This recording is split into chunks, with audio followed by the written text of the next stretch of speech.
नमस्कार दोस्तों। तो हम लोग कंप्लीट कर रहे थे घटना चक्र की पूरी सीरीज, और इस सीरीज के अंतर्गत आज हम लोग बात करेंगे पॉलिटी के बारे में, जिसके अंतर्गत 21 नंबर टॉपिक जो है वरीयता का अनुक्रम।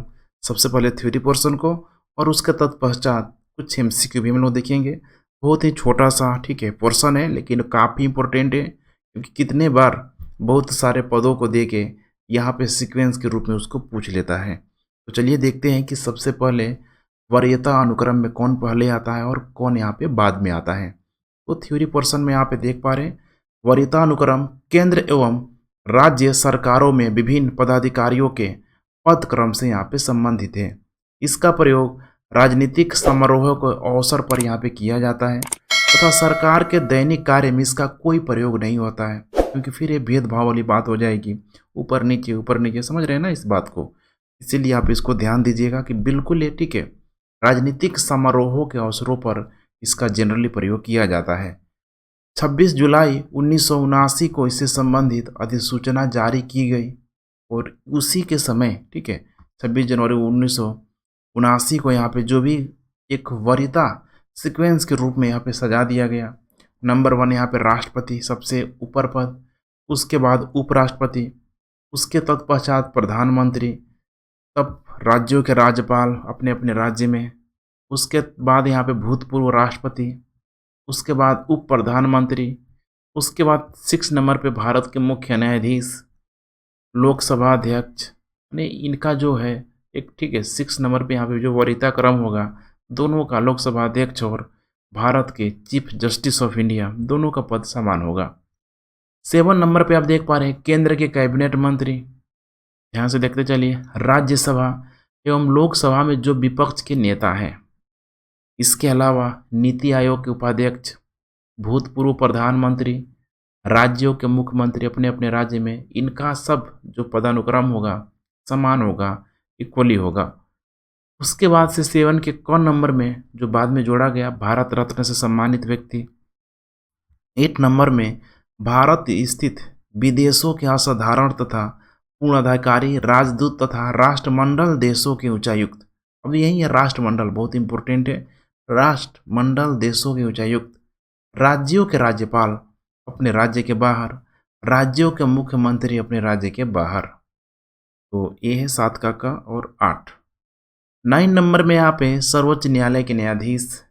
9 के क में है यहाँ पे संघ लोक सेवा आयोग के अध्यक्ष, नियंत्रक एवं महालेखा परीक्षक, मुख्य निर्वाचन आयुक्त, सब इसको 9 क में रखा गया है। और 10 नंबर में यहाँ पे राज्य के उप सभापति, लोकसभा का उपाध्यक्ष, योजना आयोग के सदस्य, जो कि अब तो नहीं है, राज्यों के उप मुख्यमंत्री, केंद्र के राज्य मंत्री, और रक्षा मंत्रालय में रक्षा मामलों के लिए कोई अन्य मंत्री। 11वें नंबर पे भारत के महान्यायवादी, कैबिनेट सचिव, उपराज्यपाल अपने संघ शासित क्षेत्रों में। इसके अलावा 12 नंबर में जनरल अथवा उनके समान रैंक वाले सेनाध्यक्ष। अब ये क्रम नीचे भी आ सकता है, लेकिन चूंकि एग्जाम में इतना से आपको काम चल जाएगा, बार बार इसी को रिपीट करता है। अब आइए इससे संबंधित कुछ एमसीक्यू प्रश्नों को भी देख लेते हैं। पर एक निम्नलिखित अधिकारियों पर यहाँ पे विचार करना है और एक स्टेटमेंट यहाँ पे हमें ढूंढना है। तो सबसे पहले यहाँ पे दिया है मंत्रिमंडल, यहाँ पे सचिव, मुख्य निर्वाचन आयुक्त, संघीय मंत्रिमंडल सदस्य, और उसके बाद है भारत का मुख्य न्यायाधीश। तो नंबर 1 में यहाँ हो जाएगा, देखिए भारत का मुख्य न्यायाधीश, अर्थात 4।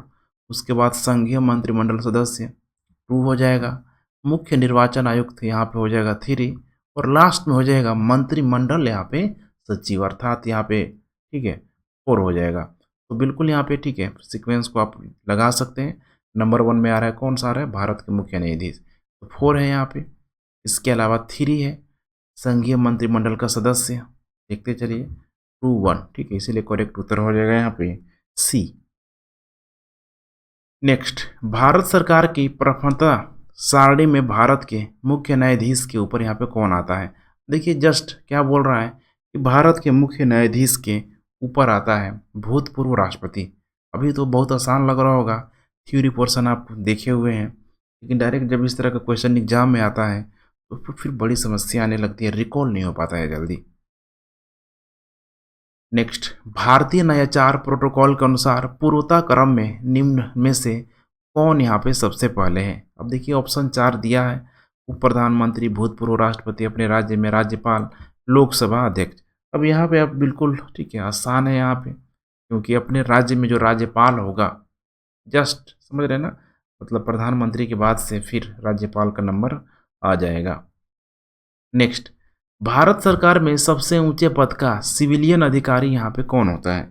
सिविलियन अधिकारी ध्यान रखिएगा, ठीक है, जो लोगों के द्वारा कहीं न कहीं एक तरीके से देखेंगे तो चुना भी गया है। मंत्रिमंडल यहाँ पे सचिव है, जो कि लोकसभा का या फिर राज्यसभा का मेंबर हो सकता है। तो मंत्रिमंडल यहाँ पे ध्यान रखिएगा सचिव, वहीं देश का वरिष्ठतम लोक सेवक के रूप में जाना जाता है, ठीक है। तो मंत्रिमंडल यहाँ पे सचिव, आप इसके ठीक है, इसके अलावा आप दूसरे चीज़ों से भी आप कोरिलेट कर सकते हैं, जैसे कि जो यूपीएससी एग्ज़ाम कंडक्ट कराता है आईएएस बनने के बाद, ठीक है, बहुत जो सेक्रेटरीट में सबसे ऊंचा पद हो जाता है वो इसमें इम्पोर्टेंट है, सटीक एग्जाम्पल बैठता है। भारत सरकार में सर्वोच्च शासकीय अधिकारी यहाँ पे कौन है? तो सर्वोच्च शासकीय अधिकारी है यहाँ पे भारत के मंत्रिमंडल सचिव, ठीक है। तो करेक्ट उत्तर हो जाएगा सी, भारत के मंत्रिमंडल सचिव। देख पा रहे हैं, इसको मैंने एक्सप्लेनेशन में शुरू किया कि भाई ये लोकसभा और राज्यसभा का मेंबर होगा, ठीक है। ये दरअसल वो स्टेटमेंट सही नहीं होगा, क्योंकि मंत्रिमंडल हम लोग सचिव की बात कर रहे हैं, एडमिनिस्ट्रेटिव पोस्ट है, तो इसीलिए इसमें जनरली आईएएस अधिकारी वगैरह ही इसमें शामिल होते हैं। तो बस इतना ही था। कल हम लोग देखेंगे काफ़ी मोस्ट इम्पोर्टेंट टॉपिक संसद, बहुत बड़ा टॉपिक है और वहाँ से प्रश्न भी आने की संभावना सबसे अधिक होती है। चलिए friends, thanks for watching and जय हिंद।